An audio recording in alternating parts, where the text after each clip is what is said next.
Welcome back, my gardening friends. Well, this is the carrot box, or the polytunnel box should we say, and this is where I'm keeping the plant now. These tubs on top are all the tomato seeds that I've sowed ready for next year. Now, I haven't had any mice in the traps now for 2 days, so hopefully they've got the message, or other people are putting peanut butter out for them because they love peanut butter. Thank you for the tip off William Coleman about using the processed cheese, the actual cheese slices that go on burgers. Rats love them. I haven't tried it yet, William, but I will do in the compost bin. Now, I had some really good tips on this box. Now, I should have built the box and then waited for the comments, because my blog, I need help from other people, which I did get loads of help. One of the tips was to put wire mesh in the bottom. I haven't got any wire mesh small enough to stop the mice getting through, because mice can squeeze through pencil size wire, so I haven't bothered, and hopefully by building the material up the sides that will stop them coming in from the bottom, but they're definitely coming in from the top, so that's always awkward, so not too worried about that. I'll put these braces in top and bottom. These pegs go directly into the ground, so that should stop them pushing outwards, but that won't stop, as Michael Brotherton pointed out, the panels pushing out, especially using nails.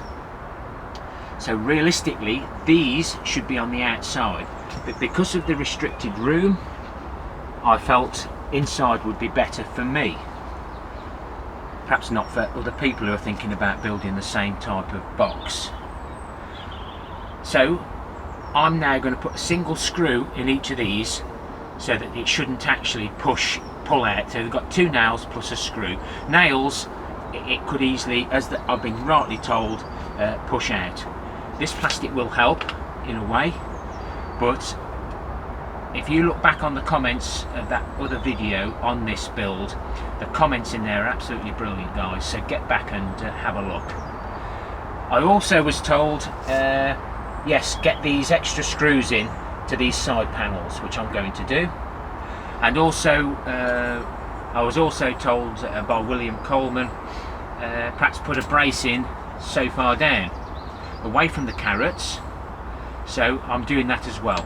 That will just help in case by the time it's been watered the forces pushing out will be great. Once it starts bowing, there's nothing I can do other than empty it again, and how I'm filling it now, I don't want to be emptying it again.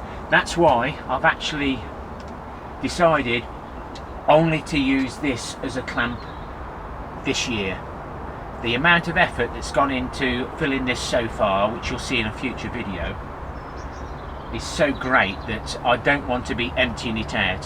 What I'm putting in the bottom of the box is going to stay in the box, and I don't want to be emptying it out like that. So I'll be thinking about something on plot 1, hashtag starting a new allotment, perhaps using straw bales, because I'm going to do a little bit of straw bale gardening in the future. So I may purchase the bales late season, use them for a clamp outside, and then use those bales then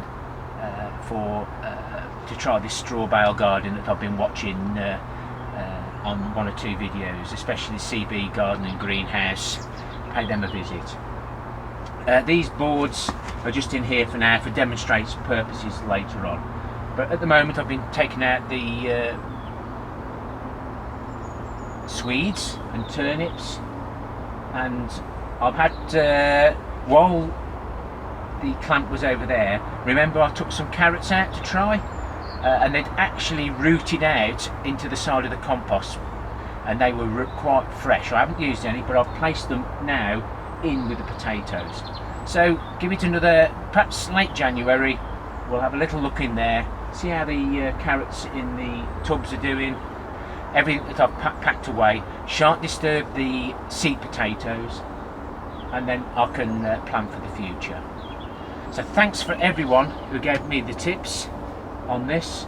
I'll just give you a bit of a close-up down here and of the actual construction. I'll get this bar fitted can't do the other bar because it's within the clamp. But again, thank you very much. My blogs for recording my good practices and mistakes, and the comments, even on videos from 2 years ago, I'm getting good comments on things that I could have done better. I can still use those views and good practices now. So thank you very much again to everyone.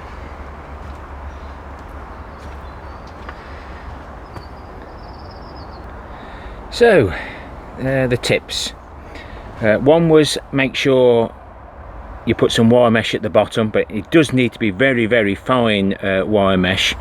A lot of people put it on their compost bins, like Mick Poultney.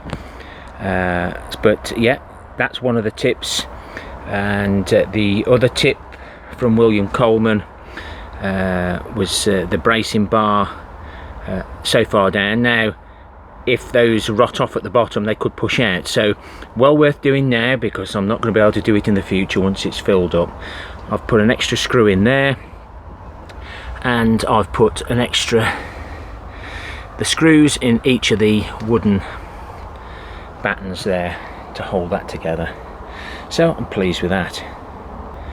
So this should be reasonably toasty in here for the overwintering vegetables. We'll see what they look like come February, March time, but I will have to get this all filled up with all this soil, but I'll probably get it all sieved ready and keep moving these up as we go, as my stocks dwindle.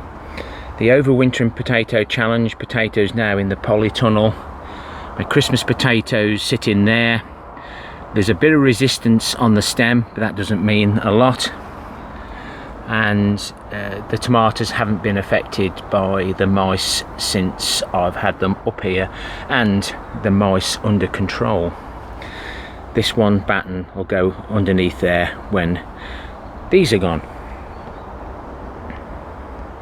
So thank you for watching this, the raised bed update with the tips all done and included. I don't think there was any more. If there was, I apologise. There's one or two people mentioned about the wire mesh, including Nigel from Muddy Boots, and this old tarmac sheet that I've had for years is just ideal just to keep the draft out. Happy gardening to you all. Again, thank you very much for your comments on my blog.